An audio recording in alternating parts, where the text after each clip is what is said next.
Saudi अरब 170 kilometre लंबी एक ऐसी मॉडर्न सिटी बनाने जा रहा है जिस पर ना ही गाड़ियां चलेंगी और ना ही इस पर रोड्स बनाए जाएंगे। बिल्कुल सीधी लाइन में बनाया जाने वाला ये दुनिया का सबसे पहला और सबसे बड़ा शहर होने वाला है, जिसको 2030 से पहले पहले कंप्लीट करना सऊदी किंग और क्राउन प्रिंस का ख्वाब है।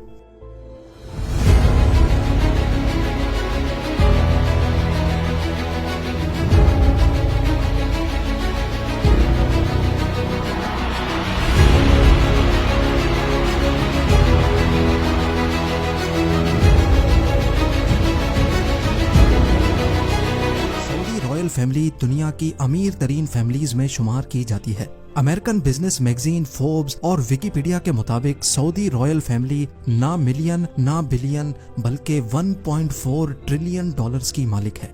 लोकल करेंसी में बात की जाए तो ये अमाउंट 1050 खरब रुपयों के बराबर बनता है। अगर अभी भी आपको समझने में मुश्किल हो रही है तो आइए इसको और ज्यादा आसान कर देते हैं। Jeff Bezos, Elon Musk, Bill Gates और मार्क जकरबर्ग के साथ साथ दुनिया के टॉप 17 बिलियनर्स की दौलत को मिला भी लिया जाए तो फिर भी वो इस शाही खानदान की दौलत से मुकाबला नहीं कर पाएगी। सऊदी अरब के शाही खानदान की दौलत का ज्यादातर हिस्सा इनको यहाँ से निकलने वाले ऑयल की बदौलत मिला। ऑयल निकलने से पहले सऊदी अरब सिर्फ रिलीजियस टूरिज्म पर डिपेंडेंट था, लेकिन 1938 में पहली बार यहाँ ऑयल दरियाफ्त हुआ और देखते ही देखते पूरे सऊदी किंगडम का नक्शा ही बदल गया। आज सऊदी अमेरिका के बाद दुनिया का दूसरा बड़ा ऑयल प्रोड्यूसर है, जो सिर्फ एक दिन में 1 करोड़ से भी ज्यादा बैरल्स ऑयल प्रोड्यूस करके 85 कंट्रीज को सेल करता है। पर बैड न्यूज ये है कि ये सब कुछ हमेशा ऐसे नहीं चलने वाला। स्टैनफोर्ड यूनिवर्सिटी में की गई एक रिसर्च में साइंसदानों को सॉलिड एविडेंस मिले हैं कि जो क्रूड ऑयल हम पिछले 150 साल से इस्तेमाल कर रहे हैं वो अब जल्द खत्म होने वाला है। यानी जमीन के नीचे ऑयल रिसोर्सेज का दी एंड जल्द ही होने वाला है। रिसर्च में अंदाजन बताया गया है कि 2052 तक दुनिया से क्रूड ऑयल खत्म हो जाएगा या उसकी क्वांटिटी इतनी कम रह जाएगी कि उसको निकालना प्रॉफिटेबल ही नहीं रहेगा। तो आखिर 2052 के बाद सऊदी किंगडम अपना गुजारा कैसे कर पाएगी? गुजारा तो शायद हो जाए, पर ये शाहाना लाइफस्टाइल कैसे बरकरार रहेगा? क्राउन प्रिंस मोहम्मद बिन सलमान ने अभी से ही सऊदी किंगडम को ऑयल की डिपेंडेंसी से हटाने का काम शुरू कर दिया है। दुबई की तरह अब सऊदी अरब भी वेस्टर्न टूरिज्म को प्रमोट कर रहा है और उसके लिए जो सिटी बनाई जा रही है वो दुबई से भी काफी ज्यादा एडवांस्ड होगी। ये शहर दुनिया में मौजूद दूसरे शहरों से काफी ज्यादा मुख्तलिफ होगा, क्योंकि जहां दूसरी सिटीज सेंटर से स्टार्ट होकर आहिस्ता आहिस्ता बाहर की तरफ फैलती जाती हैं, वहीं ये सिटी एक स्ट्रेट लाइन में होगी, और वो भी 170 किलोमीटर लंबी लाइन।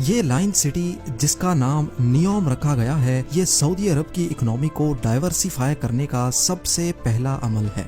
मोहम्मद बिन सलमान, जो सऊदी किंग सलमान बिन अब्दुल अजीज के बेटे हैं और जो अनऑफिशियली पूरी कंट्री को चला भी रहे हैं, उनके मास्टर प्लान में 2030 तक सऊदी को ऑयल की डिपेंडेंसी से हटाना भी शामिल है।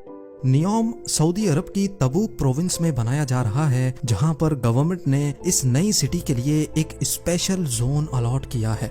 इसका एक साइड गल्फ ऑफ अकाबा और दूसरा साइड रेड सी को लगेगा, जबकि इसके साहिल से सिर्फ 5 किलोमीटर दूर इजिप्शियन सिटी शर्म अल शेख है, जो ऑलरेडी एक टूरिस्ट हॉट स्पॉट बन चुका है।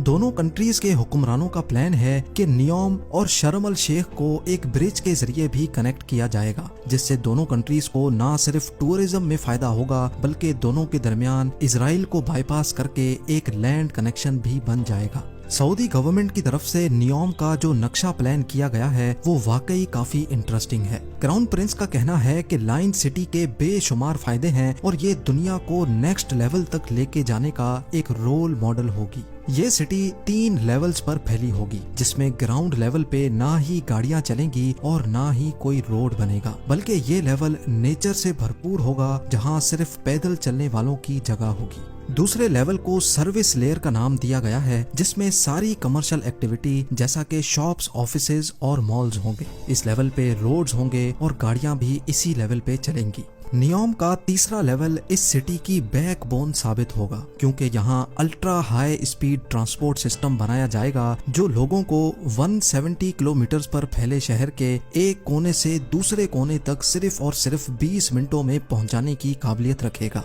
नियोम दुनिया की बाकी सिटीज के मुकाबले में बिल्कुल डिफरेंट होगी, क्योंकि ये पूरी सिटी, इसमें मौजूद electrical system, transport system, industries, सब कुछ रिन्यूएबल एनर्जी के जरिए चलेगा। यानी जो ऑयल 2052 में खत्म होना है, नियोम के लिए वो 2030 में ही खत्म हो जाएगा। ये लाइन सिटी जहां रेड सी के साहिल से गुजरेगी, वहीं इसका ज्यादातर हिस्सा 4,500 फीट ऊंचे पहाड़ों से भी गुजरेगा और सऊदी गवर्नमेंट ने इस हिस्से को ट्रोजेना का नाम दिया है। प्रोजेक्ट की कंस्ट्रक्शन के लिए किसी भी पहाड़ को नुकसान नहीं पहुंचाया जाएगा, बल्कि इसी नेचुरल लैंडस्केप की खूबसूरती को इस्तेमाल करके इसमें डेवलपमेंट की जाएगी, जहां एक vertical village, outdoor ski resort, mountain to mountain transport system, health centre और लग्जरी एंटरटेनमेंट सेंटर्स भी बनाए जाएंगे। इस लाइन सिटी की जियोग्राफिकल लोकेशन ऐसे रखी गई है कि दुनिया की 40% पॉपुलेशन यहाँ 4 घंटे में पहुँच सकती है और सऊदी क्राउन प्रिंस का टारगेट यहाँ 2052 तक 1 अरब की पॉपुलेशन अट्रैक्ट करना है। अब जाहिर है इतनी एडवांस्ड और फ्यूचरिस्टिक सिटी पर खर्चा भी ठीक ठाक होगा। सऊदी गवर्नमेंट ने नियोम प्रोजेक्ट के लिए $500 बिलियन का बजट एलोकेट किया है, जो तकरीबन 37,500 अरब रुपए बनते हैं। अच्छी खबर यह है कि इस प्रोजेक्ट पर काम स्टार्ट हो चुका है। सबसे पहले तो यहाँ और कुछ हो न हो 1000 एकड़ के एरिया पर फैले आलीशान रॉयल पैलेसेस और रॉयल स्वीट्स बनाए गए हैं। प्राइवेट बीच फ्रंट पर बने और बीच रेगिस्तान में हरे भरे लॉन से घिरे हुए ये महलात सऊदी किंगडम के शाही खानदान की आरामगाह है, जिसमें बज़ाहिर दिखने वाला ये प्राइवेट गोल्फ क्लब और 2 प्राइवेट आइलैंड्स भी हैं। इस पूरे एरिया को नियोम पैलेस का नाम दिया गया है, जहां पर 2 हेलीपैड्स भी मौजूद हैं। खैर, वापस चलते हैं प्रोजेक्ट की तरफ। नियोम सिटी के लिए एक रीजनल एयरपोर्ट भी बनाया गया है, जो कि 2019 से फुली ऑपरेशनल है, लेकिन फिल वक्त ये यहाँ कंस्ट्रक्शन टीम और दूसरे स्टाफ को सऊदी कैपिटल रियाद से नियोम तक लाने के लिए इस्तेमाल होता है। सऊदी हुक्मरान जहां इस प्रोजेक्ट को लेकर बहुत सीरियस हैं, वहीं इनको बहुत सारे चैलेंजेस का सामना भी करना है। इनकी तरफ से ये दावा किया जा रहा है कि नियोम सिटी 100% रिन्यूएबल एनर्जी पर चलेगी।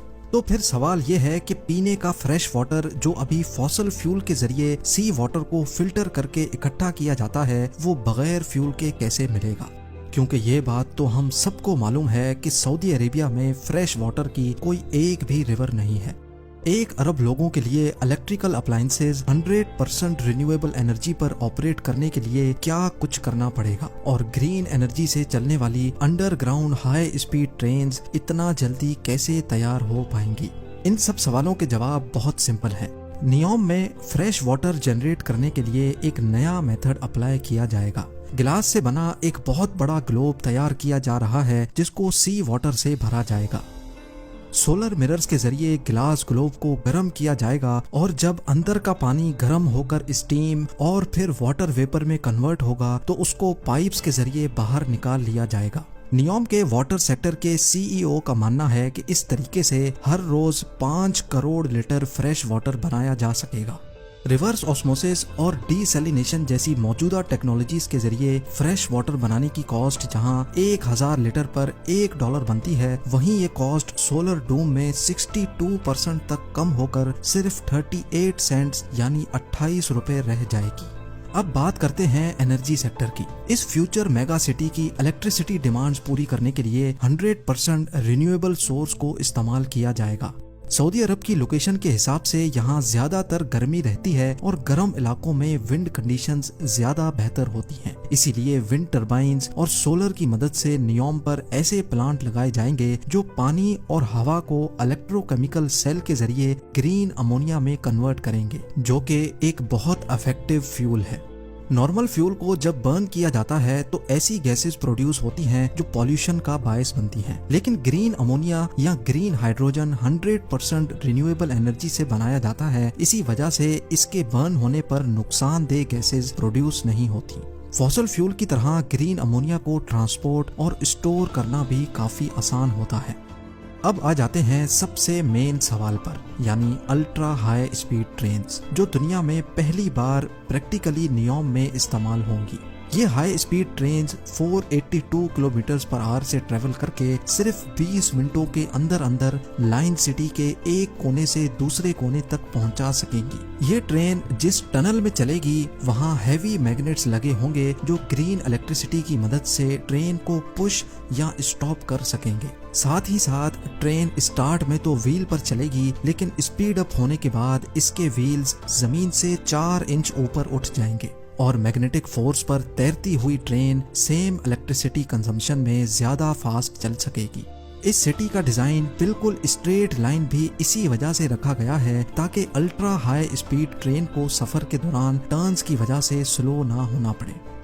कई एक्सपर्ट्स का मानना है कि इस लेवल की फ्यूचर सिटी और इसमें यूज होने वाली टेक्नोलॉजीज को 2030 तक बनाना पॉसिबल नहीं है, लेकिन नियोम प्रोजेक्ट का विजन और इस पर की जाने वाली मेहनत से एक बात तो क्लियर है कि सऊदी किंगडम अपने फ्यूचर को लेकर काफी सीरियस है और वेस्टर्न टूरिज्म को प्रमोट करने की भरपूर कोशिश भी कर रही है। उम्मीद है